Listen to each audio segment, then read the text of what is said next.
ஆச்சாரம் டிவி நேயர்களுக்கு வணக்கம். நாம் இன்னைக்கு திரை விமர்சனத்தில் பரத் நடிப்பில் வெளிவந்திருக்கின்ற once upon a time in Madras திரைப்படத்தின் திரை விமர்சனத்தை பற்றி தான் பார்க்க போகிறோம். இந்த படத்தை பிரசாத் முருகன் இயக்கியிருக்கிறாரு. கேப்டன் எம்பி ஆனந்த் தயாரிச்சிருக்கிறாங்க. பரத்துடன் இணைந்து அபிராமி, அஞ்சலி நாயர், தலைவாசல் விஜய், ராஜாஜி, கனிகா, ஷான், கல்கி, பவித்ரா லட்சுமி, பிஜிஎஸ், அரோல் டி சங்கர் மற்றும் பல நட்சத்திரங்கள் நடிச்சிருக்கிறாங்க. இந்த படத்தோட கதை என்னென்னு பார்த்தீங்கன்னா, உயிருக்கு போராடும் காதல் மனைவியை காப்பாற்ற போராடும் ஆட்டோ ஓட்டுநர் பரத் பணத்திற்காக எதையும் செய்ய தயாராகின்றார். அந்த நேரத்தில் அவரிடம் ஒரு துப்பாக்கி கிடைப்பதோடு அதற்கான ஒரு வேலையும் வருகின்றது. தன் மனைவிக்காக அந்த வேலையை அவர் செய்தாரா இல்லையா என்பது ஒரு கதை. கணவர் இல்லாமல் தனி ஆளாக தன் மகனை வளர்க்கும் துப்புரவு தொழிலாளி அபிராமிக்கு மகனை மருத்துவம் படிக்க வைக்க வேண்டும் என்று ஆசை.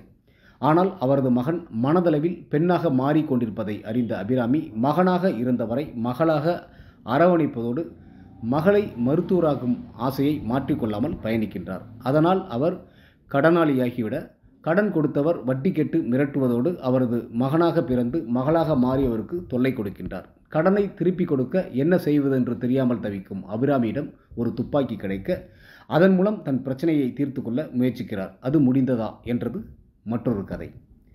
படித்து பெரிய வேலையில் சேர்ந்து சொந்த காலில் நிற்க வேண்டும் என்று ஆசைப்படும் அஞ்சலி நாயருக்கு வீட்டில் திடீர் திருமணம் செய்து வைத்து விடுகிறார்கள். திருமணம் ஆனால் என்ன, ஆசைப்பட்டபடி வேலைக்கு செல்லலாம் என்று அவர் நினைக்கும் போது கர்ப்பமடைந்து விடுகின்றார். ஆனால் அந்த கர்ப்பத்திற்கு தன் கணவன் காரணம் அல்ல என்ற உண்மையை தெரிந்து கொள்வதோடு திருமணம் என்ற பெயரில் தன் சதிவலையில் சிக்கியிருப்பதை அறிந்து கொள்கின்றார்.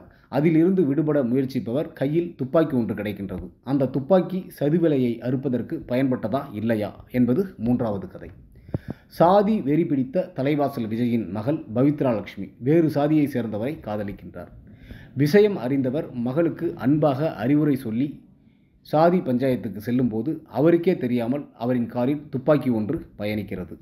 அதை காவல்துறையிடம் ஒப்படைக்க நினைக்கும் போது வேலைக்கு சென்ற மகள் காதலனை பதிவு திருமணம் செய்து கொண்டிருக்கும் தகவல் கிடைக்கின்றது. கொலை வெறியோடு திருமணத்தை தடுத்து நிறுத்தும் நோக்கில் தலைவாசல் விஜய் துப்பாக்கியை வைத்து என்ன செய்தார் என்பது நான்காவது கதை.